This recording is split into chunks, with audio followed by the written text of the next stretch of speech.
Professional wrestling is the one true sport. Other sports have their share of intense, dramatic moments, but nothing can compare with professional wrestling.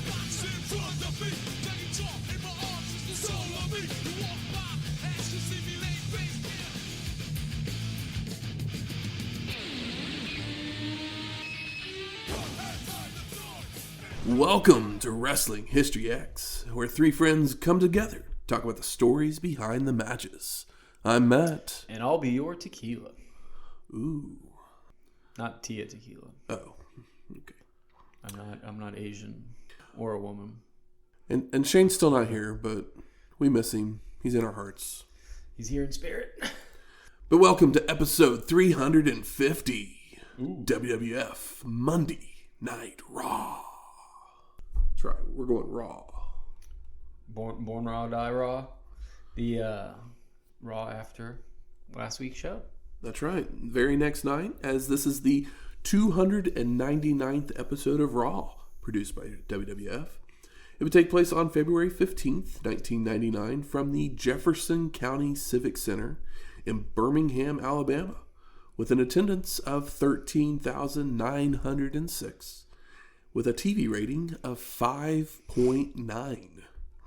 Nitro, the same night, would actually have a 3.9, as a Piper Hogan match and a Horseman tag match would main event. Piper's back? I guess so. Are we going to watch that show? No. All right. Then it must not be that important. Sorry about you, Piper. They're trying, or they're not trying over there. One of the two, but I'm going to go with not probably. not hard enough. But we are in Birmingham, Alabama. So, as Shane usually takes us around a culinary trip around the world, and since he's not here, I've picked up the reins. You've done a fantastic job. Well, I appreciate that. Looking through, put on the old Google machine, found 10 essential Alabama desserts that you gotta try. And I think I got to like the first or second one on this list. You know, like coconut pecan cake. Ugh. You know, I'm not a big fan of coconut. I'm not either. Yeah. Strawberry pretzel salad. That's a dessert? That's words that don't seem like they should go together. Yeah, it's a word salad as far as I'm concerned. But on this list, from the Wildflower Cafe in Mentone, Alabama, it's a hidden gem with its eclectic offerings of one-of-a-kind dishes and house-made desserts, especially the peanut butter pie. And this deliciously creamy pie is made with a shortbread crust and topped with chocolate sauce. It's the owner's favorite, and after you bite into a slice, you'll understand why. And I started looking around to find if there was any peanut butter pies here in Oklahoma City. Which seems like a thing you could find in Oklahoma City. You would think so. And I did know one place that I could find one, but they just so happened to be closed on the day we're recording. Yeah. Even though it's literally National Pie Day, yeah. Which you would think is 3/14. You would think so. But it's actually today. I mean, you could have done it the week of Thanksgiving and not the week after. The week after? Yeah. I mean, I guess everyone's got those leftover pies, so maybe that's what they're thinking. Who knows? Yeah. But since I couldn't find the actual pie, I just went to the grocery store, bought the ingredients, made us one with the help of my lovely wife, because I mean she probably did most of the work. She's more of the baker of the family. And as you said, it turned out fantastic. Yeah, I think I've only had one other peanut butter pie, and I think this one won. I think it beat it. It's literally just like creamy peanut butter, some cream cheese, powdered sugar, and vanilla. Heavy cream. Just mix them all together, make a good base. Basically pour it into a crust, and then let it freeze to set up, basically, so it holds together. Yeah. It's pretty simple recipe, and was able to bring one with us. And it's delicious. And yeah, it was. Oh, and then we drizzled some of that chocolate sauce. It was part of the recipe you read off. Yeah. That was part of the description. So you got it to a T. I mean, I'm kind of looking forward to having the whole rest of the rest of the pie when I go home over the next week or so.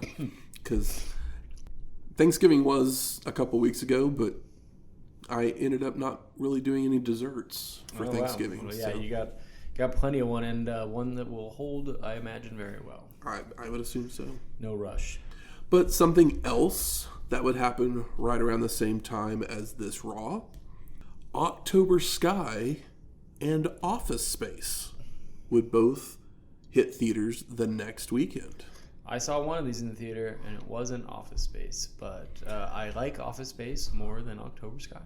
I mean, I honestly don't know if that many people did see Office Space in the theater because it became more of a cult classic. Yeah. Once it hit, your rental store or whatever. Your Comedy Central. But I've seen Office Space a bunch. It's been a while. October Sky, I definitely saw, and I feel like that was even a movie they played in like middle school or high school sometimes when the teacher was probably hungover. They're like, October Sky, it's about rockets. It's like, is it really about rockets? Like, kind of, but it's mostly just, a drama about a kid. I mean, I loved October Sky. I remember liking it as well. I mean, I think it's the first time that I obviously, it's one of Jake Gyllenhaal's first films. Yeah. And I've been a fan of him for a long time. Like, he goes out there and he makes some interesting choices. He at least makes choices. That's what we want. I mean, and obviously not all of them will work. Yeah, the Roadhouse remake. But you can't be too mad. Yeah. But I mean, it's not like he just decided to do one thing. Let's see here. City Slickers was his first movie. Wow. I did not know he was in City Slickers. He was the kid in City Slickers. All right. Didn't realize that either. Yeah, he's Billy Crystal's son. Crazy. So, yeah, October Sky was literally, it was his first probably major, starring role. And then a couple years later, he's on the poster. Donnie Darko and Bubble Boy. But yeah, Jake Gyllenhaal. But I remember October Sky, Joe Johnston was the director. Who Rocketeer fame and Honey, I Shrunk the Kids and Jumanji. I didn't realize he did Honey, I Shrunk the Kids. Jurassic Park 3. The First Avenger, Captain America. Yep, he did that one as well. So also, I think he made a Bad Wolfman movie. Yeah, he did make the Bad Wolfman movie. I didn't see it. But literally, this movie, as some of these critics that I'm looking at, there's tons of heart. It almost falls into the manipulation at points. I assume it probably does. I saw it. I don't know if I've seen it as an adult. But it's very much a story of the son and the son and his father, because the father doesn't want him to take up rocketry. Yeah, I don't even remember much of the story. I just remember he made rockets. Why was his dad so against rockets? Because he was a coal miner and he believed in blue collar, probably. All right, nothing like smashing your child's dreams, and especially at a point in time where getting into rockets could be lucrative, whereas now it might be a little bit harder to reach into. And then we got Office Space. Everyone loves Office Space. I literally referenced Office Space the other day in a work email. Yeah. Because I wanted to... you needed a new stapler? No, one of our machinery things just was not working the way it should be. Yeah. And I literally just was like, I want to kind of go Office Space on this thing right now. Yeah. Play some what is it? It's a Tribe Called Quest. Is that what song do they play? Oh no, Damn It Feels Good to Be a Gangster. But either way, very funny movie. Two chicks at once. Oh, they do play Damn It Feels Good to Be a Gangster. I thought so, because it has the weird keyboard part. But this is among the best of the Mike Judge films. All of them. I think this is the most. This is definitely the most successful in the hearts of everyone. I mean, as we mentioned earlier, it literally made $10 million in the theater. Which is honestly not bad. It made its money back. Yeah, but like, I mean, it's also probably the first one after the Beavis and Butthead movie, which I imagine cost a lot more and made a lot more money. Because it was Beavis and Butthead. Which is also, I like the Beavis and Butthead movie more than the show. But the best part of the show is them watching music videos. Well, I think Office Space was a short. It was an animated short on Beavis and Butthead, wasn't it? Maybe. If so, I don't remember. Because there was some kind of animation or drawing or something. Because it first appeared as an animated short on Night After Night. Okay. I don't know what Night After Night is, which was a TV show with Alan Harvey. Probably it was a stand-up show which ran on Comedy Central. Oh, like a sketch show or something? And it was literally a 2-minute short. Steve Higgins was on there. Susie Essman, Richard Linklater, Terry Gilliam, Bill Paxton. I mean, these are all guests at some point. So, but it was probably like a hip 90s show. Also, when cable ran from 89 to 92. Yeah, when cable just needed things, so they would fund people to make neat stuff. Yeah, like a Liquid Television or any of that stuff where MTV was just like, or the Ben Stiller show, or The State, where they were like, all right, you guys are funny, here's some money. I guess there were some Office Space segments on like 3 episodes of SNL as well. Oh, that makes sense. Yeah. And let's see here. 93, 94, 1 in 93, 2 in 94. So it was an idea. It was an idea he had, and they finally fleshed it out. Because 96 was the Beavis and Butthead movie, and then 99's Office Space. But he did Idiocracy in 2006, Extract 2009. Did he make the Butter movie? The Butter movie? I don't remember what it was called. No, I mean he didn't write it at least. Yeah. He helped write and create Silicon Valley as well. Oh yeah, I hate that show. It's my least favorite thing that he's probably done. I love Silicon Valley. My issue with it was just that it got to the point where like every season just ended up with them at the same place. It literally, it was the same thing just over and over again. But yeah, I was fine with it if it didn't keep doing that. Also, I really dislike the main character as an actor. I mean, I can understand that. Yeah, I don't like his face, but I understand why people like it. But it just, I felt like I was wasting my time. I mean, I was a huge fan of Kumail and Martin Starr. Yeah, they're the best part of the show. Yeah. But when is Martin Starr bad? Never. Yeah, I haven't seen him. He always does what he's assigned to do. Yeah. But enough about those 2 movies. If you've never seen them, go out there and watch them. One's like we said, one's great comedy in Office Space. The other one, docudrama, coming of age story. Yeah, little might bring a treacly. Might bring a tear to your eye. Maybe. But Office Space will, make you laugh. Absolutely, unless you're a crazy person, or if someone stole your stapler and you can't get over it. But let's talk some Monday Night Raw. Don't try this at home. Followed by the WWF Attitude Package. And we get still photos of the Rock Mankind and Vince Austin matches from St. Valentine's Day Massacre. Raw's opening package then plays before Michael Cole welcomes us to the show, joined by Jerry the King Lawler. How's his voice? It seemed like he was doing pretty good tonight. Yeah. So, got some sleep, drank some tea. Yeah, probably just under 24 hours to fix his hoarse voice. And Shawn Michaels makes his way to the ring, saying it's officially the road to WrestleMania. So let's bring out the 2 principals for the title. Introducing Stone Cold Steve Austin and Mankind, who stare each other down. Vince McMahon then interrupts, claiming he's a broken, humbled man, but whines about being tossed off the cage, only to want to be a better man and start all over. Asshole. To bury the hatchet and start fresh, even going as far as apologizing to Austin. And Stone Cold takes the mic to say he's sorry, for not beating Vince's ass even more. Asking the crowd if they think McMahon is an asshole. Give me a hell yeah. Vince then tells Heartbreak Kid to do his job. Give the people what they want. Foley didn't win last night, so the people deserve a rematch.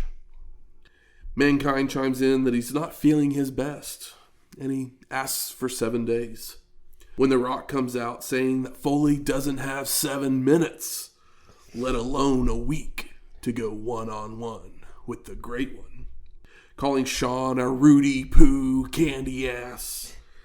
That he needs to know his role and make the damn match. And Mankind responds that Rocky's all about testicular fortitude.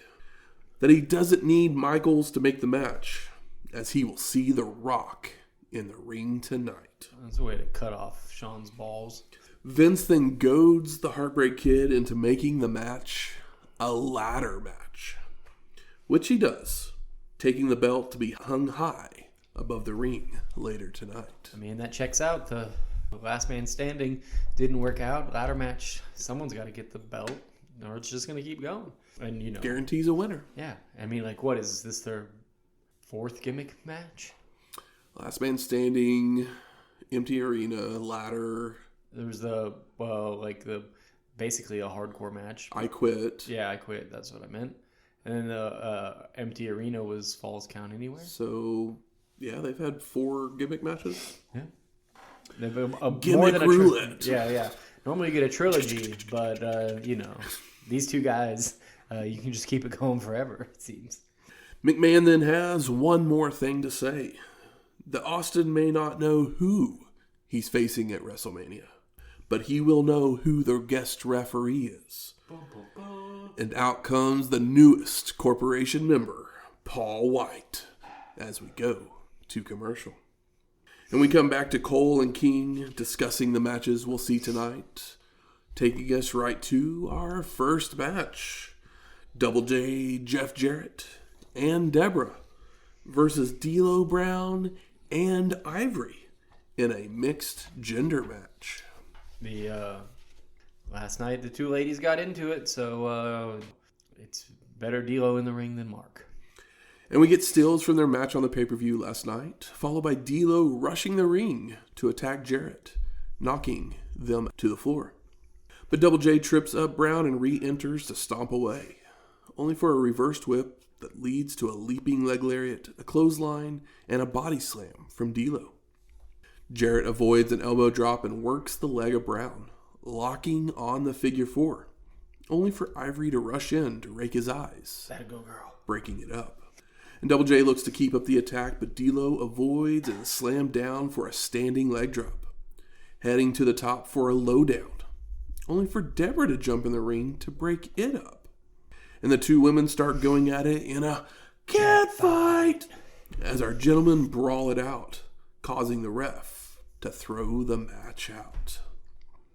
Post-match, the women are separated, with Debra grabbing the guitar to smash across Ivory's back. I hear a bra and panties match in the main. And D'Lo goes after Jarrett again, which brings Owen Hart running down to save his partner, followed by Brown checking on Ivory, while their opponents leave to the back. And you might be asking, well, Owen ran down. Why didn't Henry run down? I don't know. Henry, so if you remember, he got hit in the leg by the guitar. I do. And then got the figure 4 put on him. Absolutely. He had a little bit of a leg injury, so he's going to be out for a few months. Okay. Was the leg injury already there? Probably. They probably did the guitar bit to write him off. So we go to the back where Paul White's being welcomed by the rest of the corporation as we go to break. And we come back to DX making their way to the ring, with Triple H saying Chyna must be feeling good about herself, as this is the first time she's been on top of a man, wanting a rematch with her and the big red R word. He says it. And this brings out Kane, Chyna, and Shane McMahon, who makes fun of Hunter, saying there will be no rematch. But X-Pac tells them to hold up. They could trade one bitch for another, and challenges Shane. And McMahon says if the Kid will put the European Championship on the line during the tag match, he will accept. So X-Pac agrees with that as well as putting a foot up Shane's ass. He's a punk. Although, ironically, Shane's wearing a DX jersey. Well, but it like has words crossed out. It's like a parody. Yeah, it says X-Punk on it. Yeah. And we go backstage to see Ryan Shamrock and Val Venis making out as we go to commercial. But we come back to Mankind preparing for his match by climbing a ladder. Selling that knee. And he's struggling a little bit there. But that takes us to our second match. Badass Billy Gunn versus Val Venis with Ryan Shamrock for the WWF Intercontinental Championship. Isn't he glad that he came back and also beat up Val? I mean, otherwise, why would this match be happening? And we get still photos of Gunn being a ref and Val winning the title from Ken Shamrock. When Venis takes the mic, "Hello, ladies. So the Big Valboski is the new Intercontinental Champ. Well, it's been a long, hard road. But as usual, he rose to the occasion and came out on top." Not his worst work. Good work, better, worse than heart on. No, I don't think it's going to be heart on because it's short, it's succinct, and I'm ready to get to the wrestling. Okay. Well, Val hammers away in a corner to begin, but Badass explodes out with several clotheslines for a 2 count, followed by a neck breaker for a near fall. Venis then rakes the eyes to change the momentum before whipping Gunn to a corner, only to charge into a big boot, but a drop toe hold trips up Badass. Val then misses a leaping headbutt, which leads to being back body dropped and clotheslined down, when Gunn turns to Ryan to give the suck it pose. And she climbs to the apron as our competitors trade strikes, when Venis sidesteps and throws Badass into the ropes, which knocks Shamrock down to the floor. I saw it coming. We all saw it coming. And Gunn shows some concern, which allows Val to deliver a bridging belly-to-belly suplex, which Cole calls a fisherman's, for the pin and the win. Post-match, Ryan seems to have hurt her ankle, but she makes it back into the ring, where Venis has a mic, and he starts going off about how Shamrock is claiming we did it. Val continues that the belt only goes around one waist, that it's been real and it's been good, but it's not real good. So he's kicking her to the curb, as there's no more room for Ryan on this ride, before leaving to the back. He's on a rocket to the top. But why wouldn't he want the lady with? I know, I'm like, she helped you win last night. Maybe they just were like, I mean, obviously, it's like, all right, well, we're done with this angle. And then it gets to be, he's still not going to be booed. Never mind. He's not going to be a heel for dumping the lady because it's Val Venis. But we go to the ministry, walking in the back as we go to break. But we come back to Ryan Shamrock being consoled by Billy Gunn. Oh, no. When Ken Shamrock attacks Badass from behind, yelling for him to stay away from her. Maybe she's just gonna bounce around. You can't bring a pretty young lady to a wrestling show and not expect these men to pounce. Nope. It's gonna be a lot safer for everybody if you're not Ken Shamrock's sister girlfriend. The ministry then makes their way to the ring as we see steals of Big Bossman being beaten down last night on the pay-per-view. And Undertaker takes the mic to say that everyone will fall to the ministry. They took Bossman last night, only to let him go. But next time, he won't be so lucky. Yeah, these evil cultists just let him go. And Taker continues that he owns the key to McMahon's heart and soul. Oh. Having formed an army to destroy the corporation, and talks about the higher power, that he will own the WWF. Big Boss Man then interrupts, making a challenge for a 6-man match later in the evening, which the Dead Man doesn't object to. We then go to the back, and Shane's getting ready with Kane and Chyna as we go to commercial. But we come back to our third match.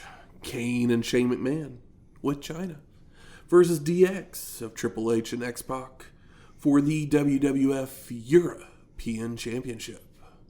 And no one really explained if X-Pac had to be pinned for the championship to change hands, or if whoever wins the match. That was my assumption. They don't really ever explain it. I don't know if anyone even thought about it. I guess we'll find out if at the end of this who has the European title. Yeah. So Hunter attacks the Big Red Machine immediately, only for Kane to reverse a whip to send Triple H into a corner, followed by a clothesline, allowing McMahon to tag in. But Hunter's back up before he does anything, so Shane takes off running to make it back to his corner to tag in his partner. This is not a confident Shane that you'll remember from the later, I guess, mid-2000s, early 2000s. So the Big Red Machine works over Triple H, only for a blind tag to bring in the Kid for a double clothesline attempt, which Kane ducks and delivers one of his own, followed by an elbow drop, but Hunter moves in time. DX hits a combo leg sweep spinning heel kick, leading to X-Pac making a cover, only for the Big Red Machine to power out, which sends the Kid to the floor. It was a total destruction, right? Yeah. Or total elimination. Elimination. Yeah. Where McMahon attacks him, but X-Pac fights back until Chyna clotheslines X-Pac. And the Kid's tossed back in, where Shane hammers away with right hands and elbow drops, when both men are able to make tags, where Kane telegraphs his move, allowing Triple H to hit a facebuster and a high knee. But Hunter runs into a big boot, with the Big Red Machine heading up top for a flying clothesline, only for McMahon to want to be tagged in. And Kane obliges, with Shane delivering strikes, but Triple H is back up to work over his opponent, bringing X-Pac in as well to nail a turnbuckle smash, when Chyna would climb to the apron to grab hold of the Kid. And McMahon charges in with a forearm, only for X-Pac to move in time, causing Chyna to crash down to the floor, allowing the Kid to kick away on Shane and put him in position for the Bronco Buster. And X-Pac charges in, but Kane catches him by the throat and tosses him away, bringing Triple H rushing in to attack the Big Red Machine, causing him to fall off the apron onto the announce booth, followed by Hunter slamming his head into the ring steps.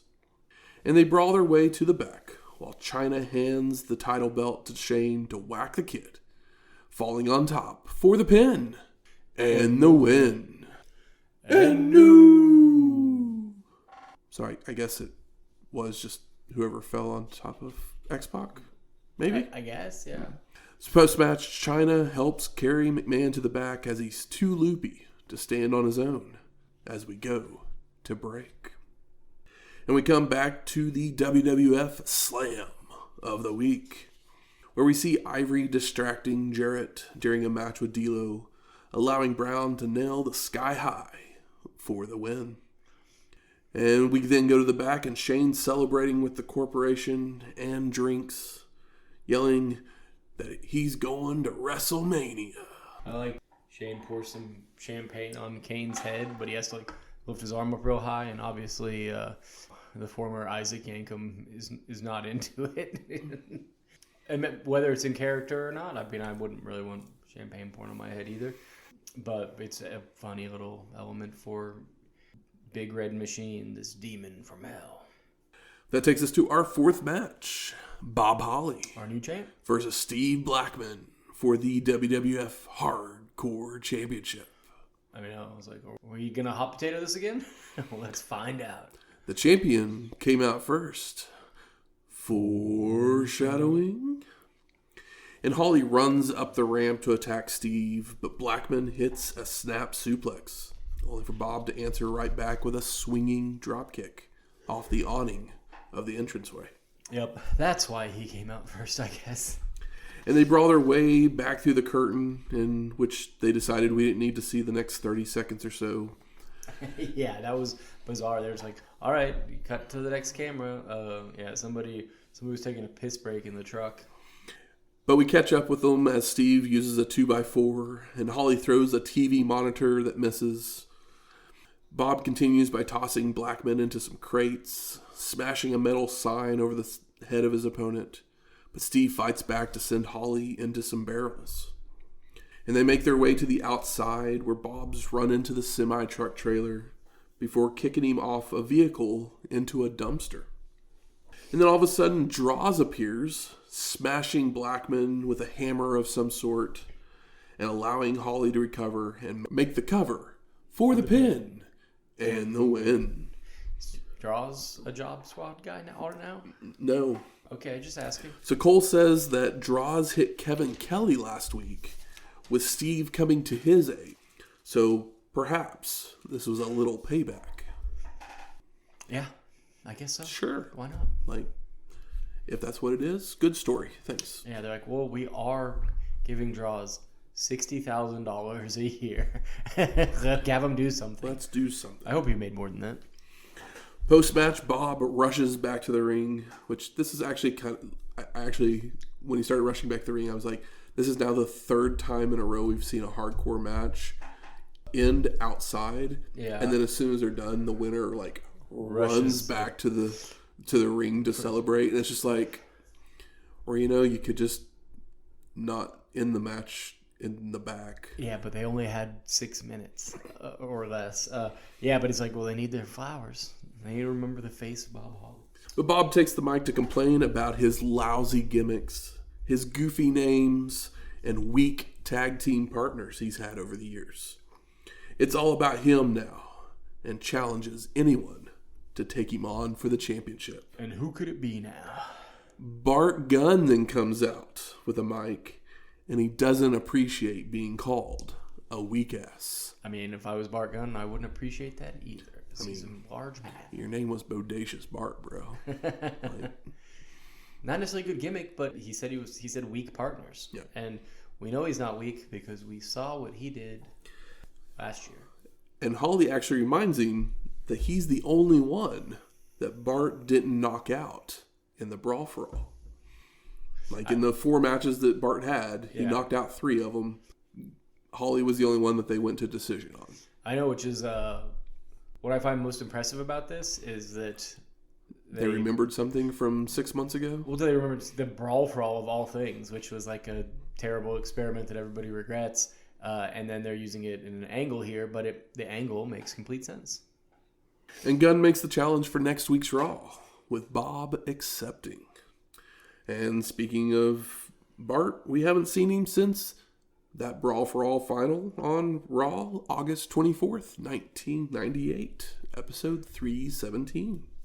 Nice to see you back, Bart. And we then see Vince with The Rock in the back before we go to our 5th match. The Corporation of Test, Big Bossman and Ken Shamrock versus the Ministry of Darkness of the Acolytes of Bradshaw and Faarooq and Mideon. Yep, no Undertaker. And they show us that Butterbean's in the crowd. Hell yeah. With Cole telling us that he wants to fight Bart Gunn in a Brawl for All match. People are chanting Shamrock sucks. We're talking about this Brawl for All thing a lot more than we should. I mean, is it maybe because Butterbean is there? I mean, probably. Also, for anybody who doesn't know who Butterbean is, so a large man that knocked people out and was kind of a underdog, like blue collar favorite because he was just like a firefighter before that. Mm-hmm. But the man could pack a wallop, and he's called Butterbean because that's what he looked like, a big white bean. He was a bald, overweight but very powerful white man.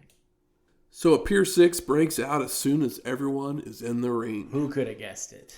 With Tess slamming Bradshaw's head into the steel steps, only for the big Texan to return the favor against the announce table. And the ref finally gets it settled into a true match, with Bossman hitting a corner splash on Mideon, raking the eyes, a back elbow, and chokes. But his opponent fights back with right hands and chokes of his own. Big Bossman then hits a body slam and a knee drop, attempts a pile driver, only for Mideon to counter it into a back body drop.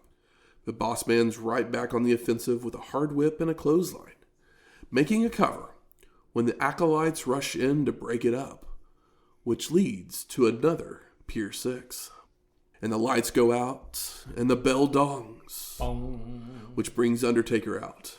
And as everyone looks on, the rest of the ministry drags Shane McMahon out. And Taker says he should carve McMahon's heart out. Yeah. But Vince would give a damn, instead giving him a letter to deliver to his father. Signed, sealed, delivered? I guess so. I guess not delivered yet.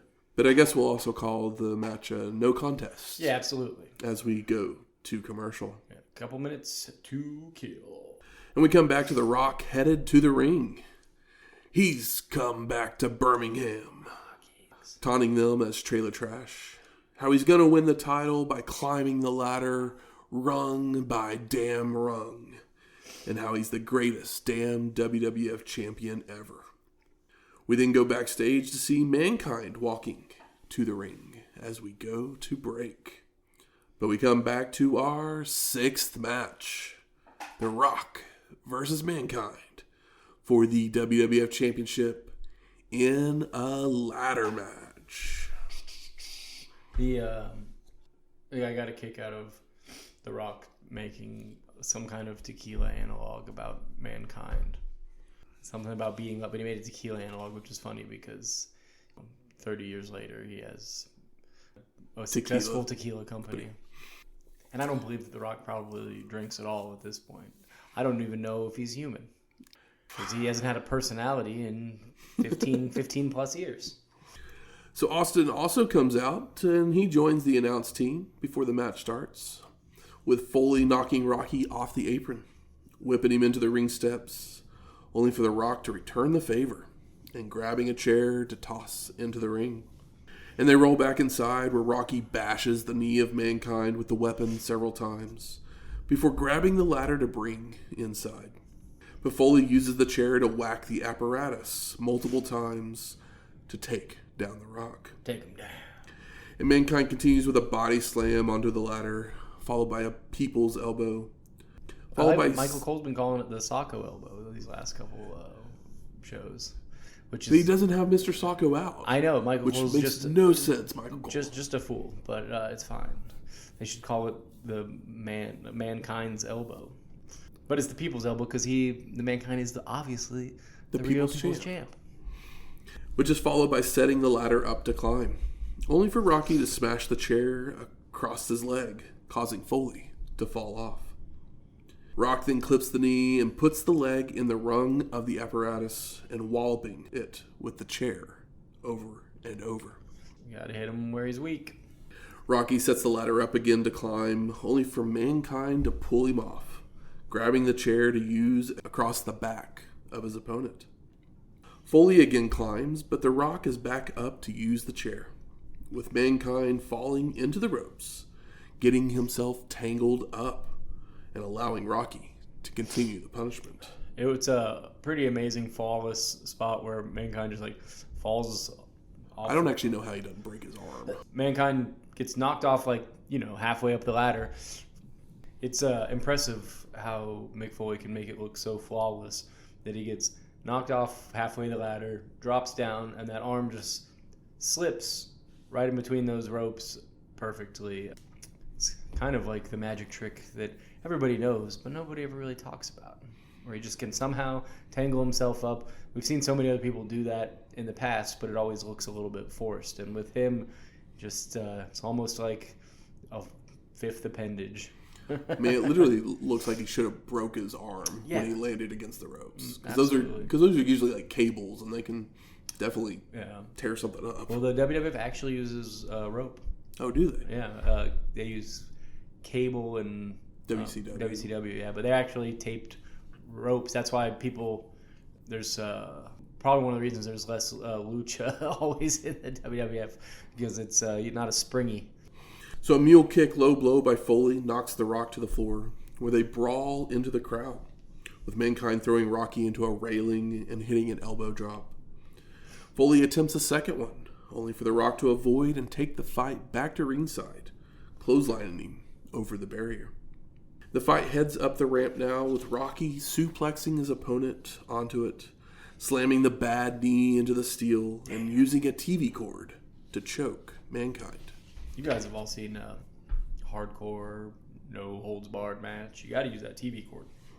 Rock's whips reversed, sending him into the ring steps before Foley slams them onto Rocky, Get him. placing him on the Spanish announce booth. But a low blow leads to a rock bottom through the table.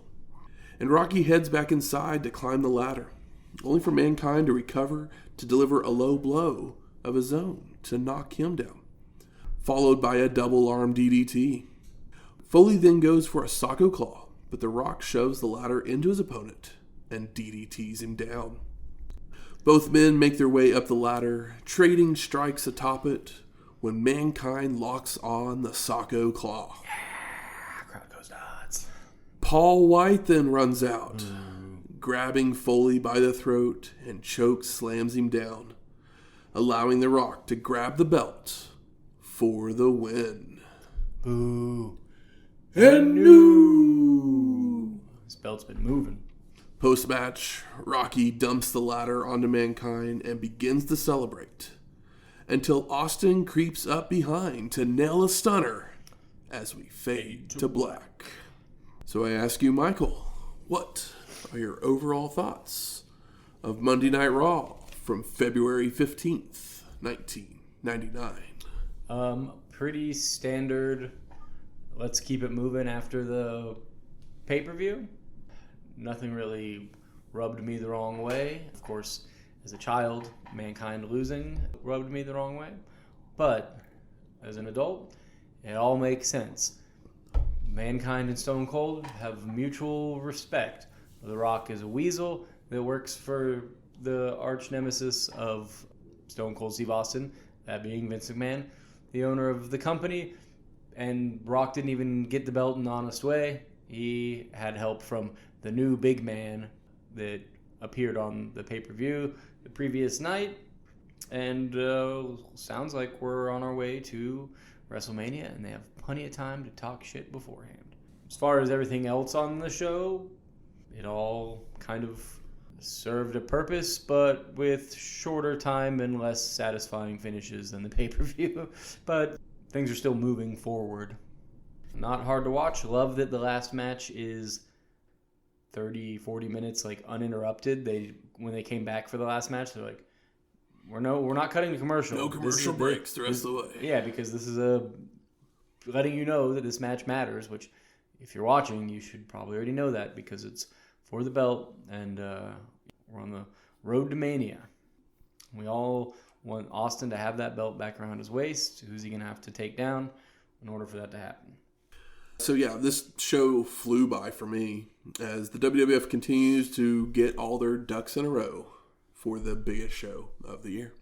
Yeah, they got a lot of little stuff going on at the bottom and plenty of time to solidify them into matches that people can get excited about. And now we know what the top of the card is, and it's the hottest match they can have. It's still a wrestling match because we don't need to see Vince and Austin again this soon. Stone Cold just put a bow on that, and now he's got to prove himself yet again and take that belt from the clutches of the corporation. The corporate champ. Good. Where's the smart marks at? There. All right. Fuck you. I think it's time we smark it up. So what are some of the best moments of this show? I really liked when The Undertaker accepted a challenge and then didn't participate in it. And I knew he wasn't going to when he said it, as he was surrounded by like 7 guys. I was actually kind of expecting it to be the Brood. Oh, yeah. I'm sure they would have liked that. But I was glad we got to see the Acolytes because we haven't gotten to see them very much so far. They've got their chest paint on now. I remember enjoying the Acolytes, so I'm sure we'll see more in the future. Best stuff. I mean, obviously it's the main event, but these guys are kind of each other's best opponents. And everything else on the show, like I said, none of it was boring. None of it was incredible. I mean, but it all I think I would have kept it going. It's a good match. I'm going to say this it's a good match. The DX Kane and Shane match, it's a good match, but it's literally the same exact match that they worked the night before, just Shane instead of Chyna. Yeah. And so we're watching these like months apart. It's probably not that big of a deal, but we literally watched it, or even in real life, we would have watched it one day, and the other one the very like next less day. Than 24 hours, yeah. basically. And so it's like, we probably could have done something a little bit different. I think the slight difference they made was that like Shane did some like chicken shit stuff. I mean, Shane did more chicken shit stuff than Chyna did. Because Chyna like, doesn't do chicken shit stuff. But that's the only like major difference in the way that they worked it. You know, to be honest, like, I know I said the show flies by. There's really not a whole lot on this show, and maybe that's why it does fly by. Well, it's not boring. It's like there's enough. Yeah, it's not boring, but like there's nothing that I'm just like, this was great. This. Yeah, no, just like the main event because it matters, and then you just keep things moving. That I'm like, I just realized, because like as I was saying what I was saying, I was like, this is actually probably more disappointing point than a best moment. But I was just like, but I do like the match. I thought it was fine. Like, yeah, it was one of the matches that actually like went to like. I mean, it had some time to it. Yeah. It's also interesting. I mean, I really don't know if it's a best moment or not. I'm kind of blurring the lines on this show, but yeah, every single belt other than the tag team belt has changed in the last two shows. Yeah, that's pretty crazy. I guess it keeps it. Well, I guess the women's title as well, but where's that thing? Actually, as I was doing the notes for this, I did see that there was a Sable segment on the show. For some reason, it wasn't on our. I was about to bring that up because I saw that you didn't write that down, and where I watched this, I got the Sable segment, and I was going to put it in most disappointing because it stinks. She walks out to the ring, talks to Kevin Kelly. Oh, Tori runs out. Sable calls her. And, the fan. I shouldn't have doxed. I mean, no, it's fine. Yeah, and security takes her out of the ring, and it was just lame, and Sable has a personality of, I don't know, a sock. Balsa wood. I guess I can't say a sock because Mr. Socko was on this show. Balsa wood, probably better comparison. Because socks can have a personality if they're on the right hand or foot. But yeah, I also had a segment of extra attitude. Oh, really? Yeah, which was just Stone Cold coming out and like sharing beers with Mankind and The Rock, being like, "Good job, guys. I don't care who I fight. I just want that belt." Like, and then he stuns The Rock and then like stuns him a couple times to send the crowd home happy. But I watched it found a thing for you folks out there because who knows where any of this shit is anymore with the lack of network in the United States and the Netflix and this episode isn't on Netflix. So. But I think you might be able to do this for a handful of years. But if you search WWF Naughty 1999 and archive, it'll direct you to an internet archive link that has every single show for the year of 1999 in order. It has your Raws, it has your Saturdays, it has your Sunday Night Heats, it has your pay-per-views all in chronological order, and you just flip through and click them, and they play. And well, there you go. That's where I watched it because I normally watch this on like my computer so I can take notes because it's a pain in the butt to sit in your living room and take notes because I don't have like a desk or one of those silly lap things.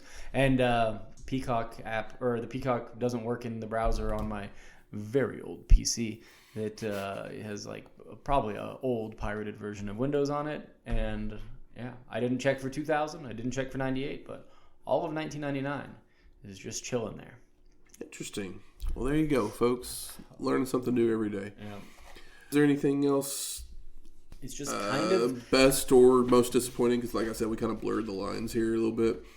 I don't like that Ryan Shamrock's just kind of being passed around. Yeah. It's just one of those things where it's not compelling. Like, we finished that last night and it's no longer compelling. I mean, I thought she was actually going to become somewhat of an interesting character with her helping Val win last night, but then he just kicks her to the curb today. Which I just assumed that she was going to be gone. So it was like more shocking that she's still hanging around. She still shows up, but she's still with someone at WrestleMania. Okay. All right. She actually sticks around for a while, but... Yeah, longer than I remember. Yeah. Because she ends up hanging out with PMS at one point, joining that group. Yeah. They try to make her a thing for a little bit. Probably signed her to a long enough contract that they were like, yeah, we got to do something. Yeah. How about best performer of the night? It's Mick or Raw. I mean, yeah, it's one of them. Like, did Mankind have a promo? I mean, I guess they had the promo at the very beginning. Yeah. I mean, but it wasn't that like. It wasn't particularly long. It wasn't great by any means. Yeah, it was absolutely satisfactory, but he didn't get like time to monologue or any big thing to say or do.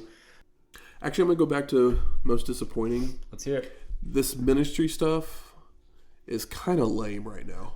It's very lame right now, and it just kind of feels because like literally the first time they come out, they're like, we just let the Bossman go, and it's like, okay. And we don't really know where they're going, and it seems like they're taking baby steps. And then the second time they come out, they drag Shane McMahon out, and he's all like threatening, and then he's just like, deliver this letter to your father. Yeah.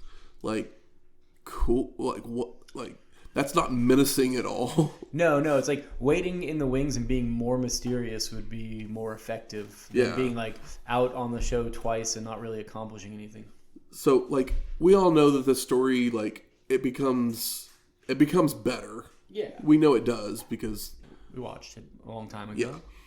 But right now, I'm just like, wow, this is bad. And it seems weird because the Undertaker stuff they typically get right, and this time it's like lower on the card, but not. I mean, it's just kind of it's just kind of in the background right now because it almost feels like Undertaker's not wrestling. Yeah, I think he's probably still hurt a little bit, so they're just but they're keeping him on TV to But it would be, I think, in my opinion, it would be better if it showed them like in a dark room around some fire and like you're just wondering what they're doing. Yeah. If they're not going to actually accomplish anything, because the Undertaker's always booked like strong or menacing here, and this is kind of the weakest he's ever looked.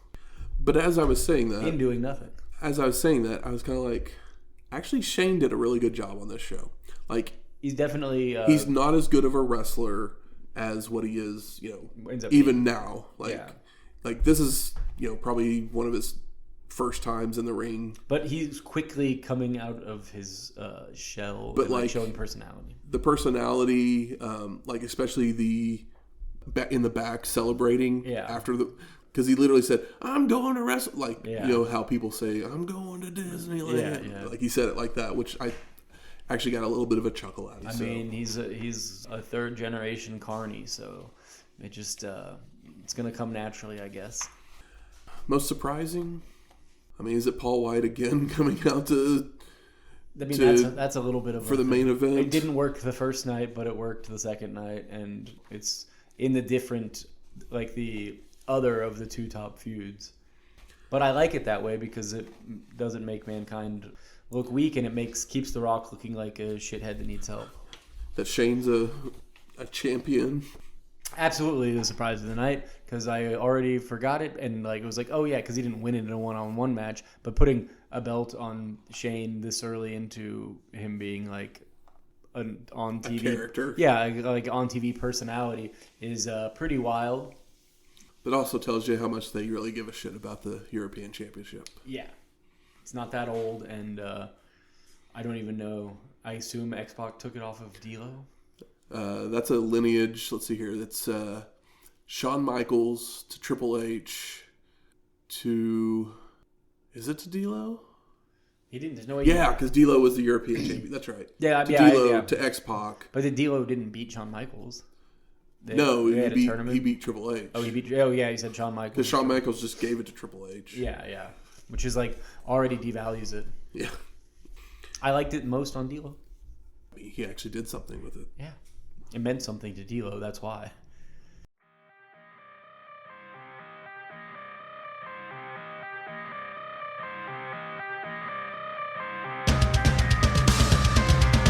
For the thousands in attendance and the millions watching around the world.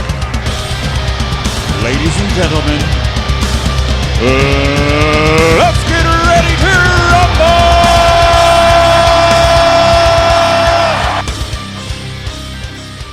Turn the lights down, turn the projector on. We're ready to rumble. This week we're covering the film Nothing Sacred. It was released November 26, 1937 by United Artists. It was directed by William A. Wellman, who's a 4-time Oscar nominee with 1 win, and written by Ben Hecht, who's a 6-time Oscar nominee with 2 wins. This one has, the makings to potentially be decent. It stars Carol Lombard, who's a 1-time Oscar nom, Frederick March, who's a 5-time Oscar nominee with 2 wins. Impressive. Charles Winnegar and Walter Connolly.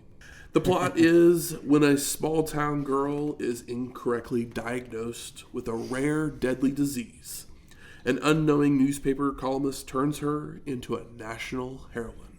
All right, that's a plot. Some interesting information about this one. Hecht wrote a role for his friend John Barrymore, but the producer refused to hire him due to his alcohol abuse. So Hecht quit the film and refused to work on any more drafts. All right. And Janet Gaynor was originally cast, but the director convinced the producer to go with Lombard. And this is the first screwball comedy filmed in color. That's a thing. That's a thing. Some reviews and ratings for this. IMDb gives it a 6.8, while Letterboxd gives it a 3.3. And I found a review from Entertainment Weekly. Tim Purtell in 1997. So it's probably like the DVD was releasing, and he reviewed it off of that. Yeah. He says it's a cynically amusing script, but the brilliant Lombard makes it fly. Ringing laughs from an arsenal of loopy gestures and cacophonous outbursts. Sounds wacky. I mean, it is a screwball comedy. I really have a hard time with screwball comedies, but I'm interested to hear your opinion. So my review is, there is a good idea of a story here, but I don't know if it gets to where it wants to go. The script is very good with one-liners, dancing between satire and rom-com, but the only laughs I got were from Miss Lombard's facial reactions to things happening around her, as she knows she's in over her head. The wrestlers of this film are Ben Morgan and Hans Steinke, who portray wrestlers in Madison Square Garden on a night out on the town for our leads.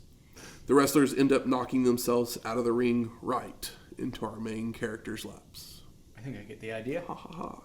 I gave the movie, it was fine. I gave it a 3.0. And the rest of the performances, since they had like a little moment where they get to be part of a joke, I gave them a little bump, so I gave them a 3.5. Nice of you. Is this the highest rated one you've done? For movie or wrestler performance? No, for the film itself. No, it is not. I've given it a 3.5, I believe. All right. I'm just curious because most of the time they're not super high so far. A lot of them have been 3s, okay. if not lower. Three's pretty good though. Like for these older, like very forgotten movies. Yeah, like there's nothing wrong with them, and if you want to watch a movie, go watch it. But I'm not telling you that you need to go watch it. Yeah, you weren't bored to tears. Correct. And if you do want to go watch this one, you can go find it on YouTube. There you go. It's a public domain theater, so it's out there to find and watch. Enjoy if this sounds interesting to you. And next week, Super Brawl 9. That's right. Headed back to WCW after a few weeks Of having fun. in the Fed. Of having fun.